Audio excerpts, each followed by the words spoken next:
Peace Remnants. This is Campson. I'm half of the creator of Remnants Gathering, and I'm coming to you today. I hope you're having a wonderful day, night.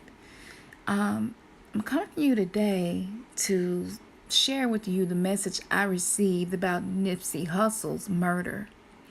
I titled this Rise in Power because that was the gist of the whole message.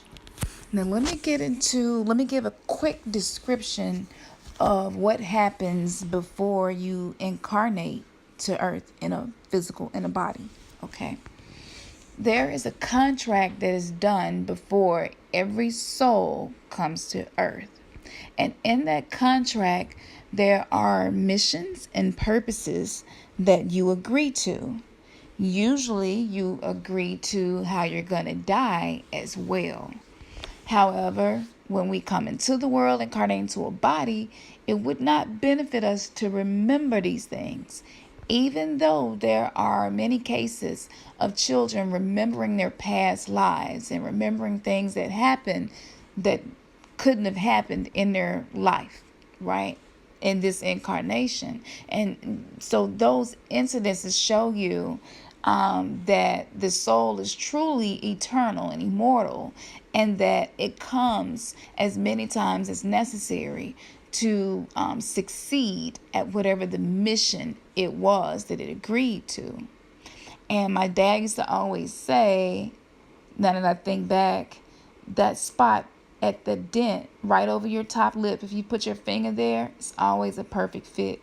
And he always says that the Creator put his finger right there and said, shh, before we were born, to not be able to tell or remember anything. And that's why babies can't talk. But there's a contract.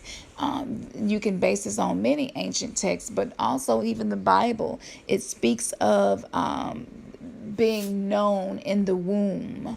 That I knitted you together in the darkness of the womb. It talks about the path that you're going to walk, and at least your foot hit a stone, that your path will be guided, lighted for you. And so with destiny and fate and all of these many things, there is a deeper purpose in being here than what most of us know. I believe once we figure out that purpose, and once we have succeeded at planting that purpose in the 3D realm, then you are given the choice to leave or to stay. And I believe what he was sent here to do had been done. Does not excuse his murder and how it happened. However, what is the most powerful, brave, courageous, warrior-like thing to do? To say, I believe in my purpose in life. I believe in this mission and my cause so much. And I know that sudden death usually amplifies whatever that person did in their life. And it draws the attention of the world to that person's life, which draws their attention to what they accomplished while they were here in the physical body. I can very well look at his personality, what he's shown the public, and say, I damn well could see him doing that. You know how you be like, I love you so much, I'll die for you. That just sums up this man's soul's purpose here. He loved his people so much that he was willing to die if that was going to cause his purpose to reach more people and grow. I can absolutely see this man being willing to die for what he believed in. And so with that being said, death kind of immortalizes you, right? And usually people who die suddenly or in a tragic way or in the prime of their life, it strikes a chord within all of us that is hard to really explain. And I will compare this to the death of Dr. Sabi.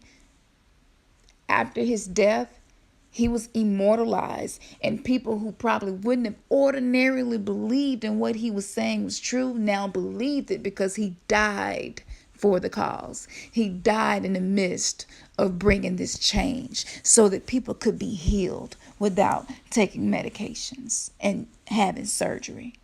He died for that mission. And I do believe he loved his people so much that if it took death to get our attention, to slow down our minds, make us stop and really reflect and allow the creator, the source of all things, our highest self, our innermost being to come forward and lead us, I absolutely believe that these men were willing to give their lives for the cause. I also want to say his name kind of confirms this. His name means from God. You know what I'm saying? The chosen one.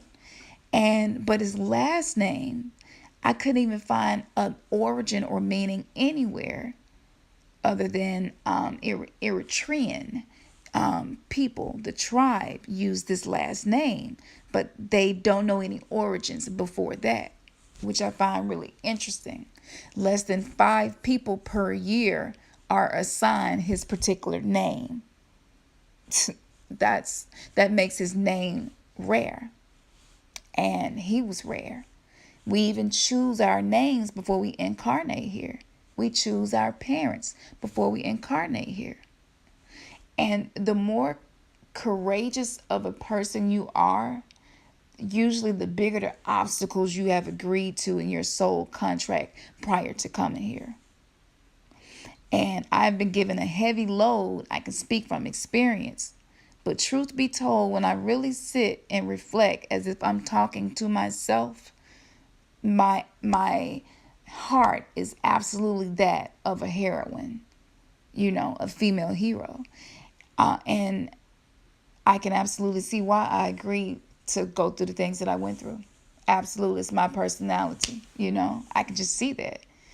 And so we were sent on these missions here, and they manifest themselves, and I just think what he did, his death has amplified the impact that he had on the world. And because of that, we're going to pay more attention to the things he was trying to get people to see. Now, back to the tribe that he's from, his origins. And I looked it up, and they speak about how Eritreans have this very harmonious coexistence, a strong harmony and a coexistence among the 9 ethnic groups of the country. Mutual respect and tolerance are deeply rooted in the Eritrean society, which in turn serves as pillar for the present firm unity and nationalism.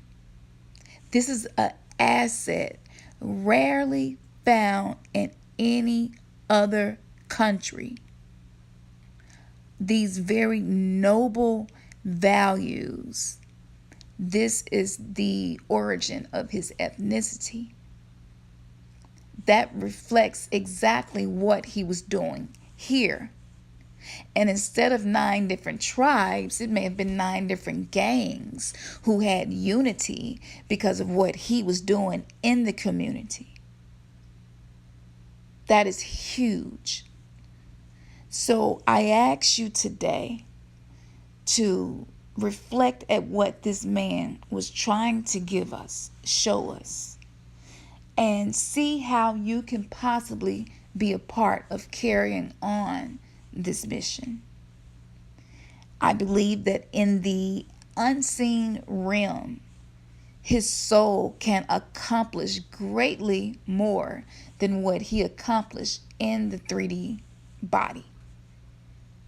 I do not believe that the mission ends when you leave your body, because the soul was the driving force for your whole life.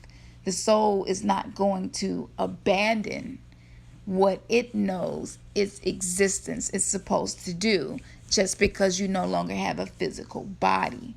I believe that the soul will continue to operate within the quantum field at whatever blueprint it carried in life. So the afterlife is simply an extension of our present life, but the mission and the purpose continues if we so desire. So I hope that I presented some ideas to you today, maybe that you haven't heard from other truthers channels. And I hope that this encourages you to just give the best that you have to give. And that is more than enough. Peace.